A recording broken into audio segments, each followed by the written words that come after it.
18 h, c'est l'heure de préparer le dîner à Notre-Dame-du-Chêne. Pendant les sessions familiales du sanctuaire, c'est Ariane qui s'occupe de la cuisine.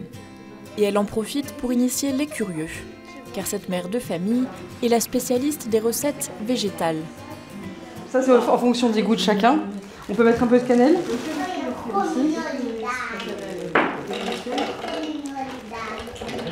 L'idée, c'est de remplacer les laitages et puis de savoir comment utiliser des noix, des noix de cajou dans l'alimentation, si on voudrait une alimentation plus végétale. Bien manger a toujours été important pour la maman de 7 enfants. 100 g d'eau, 120 g pareil, autant d'eau que de noix de cajou. Son mari Henri l'a suivi dans sa démarche, manger bio et le plus sainement possible. Ah, ça a l'air bon tout ça. Oui, c'est les sauces pour manger avec le flan ce soir. Ah oui. Déjà, en tant que mère de famille, de devoir nourrir mes enfants, j'ai voulu qu'ils aient des bonnes choses à manger.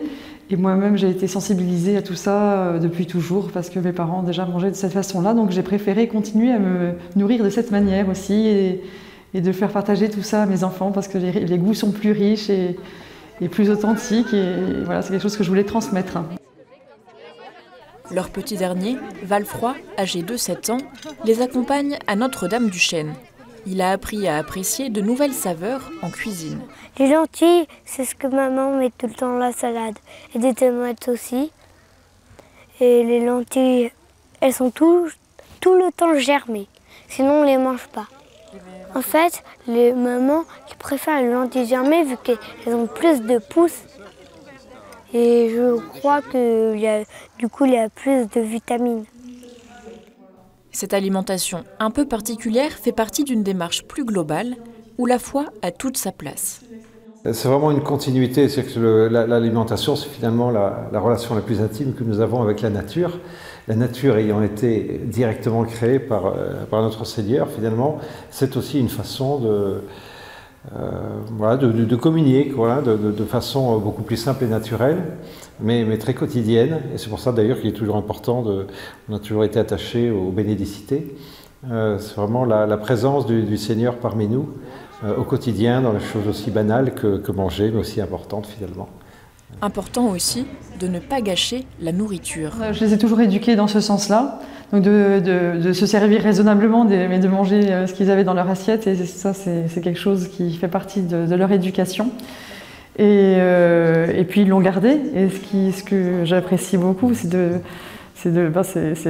voir mes grandes filles qui me remercient de leur avoir transmis tout ça. Ça donne envie, cette bonne cuisine.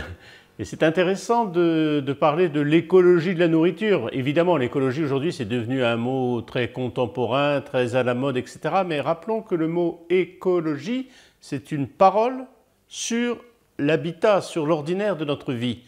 Et donc, voir qu'un couple, qu'une maman cherche à faire au mieux pour nourrir ses enfants, c'est intéressant. En fin de compte, c'est quoi? C'est se rendre compte que la nourriture, elle nous est donnée. Elle nous est donnée par la création de Dieu, pour nous chrétiens. D'où cette tradition très belle de dire la prière avant de passer à table. Hein. On bénit le Seigneur pour ce qu'il nous donne. Après, il y a le savoir-faire de chacun qui permet de le cuisiner, qui permet d'être plus attentif aux produits, etc. etc. Ça, c'est très bien. Et une maman m'avait dit une fois, « Mais mon père, on dit de bénédicité parce qu'on ne vole pas la nourriture au bon Dieu. » Voilà, on ne vole pas la nourriture au bon Dieu. Et je crois qu'il est intéressant de se rappeler que la nourriture, quand bien même elle est transformée, et après tout, ça fait partie du progrès, mais la nourriture, on la reçoit parce qu'elle nous est donnée par la création.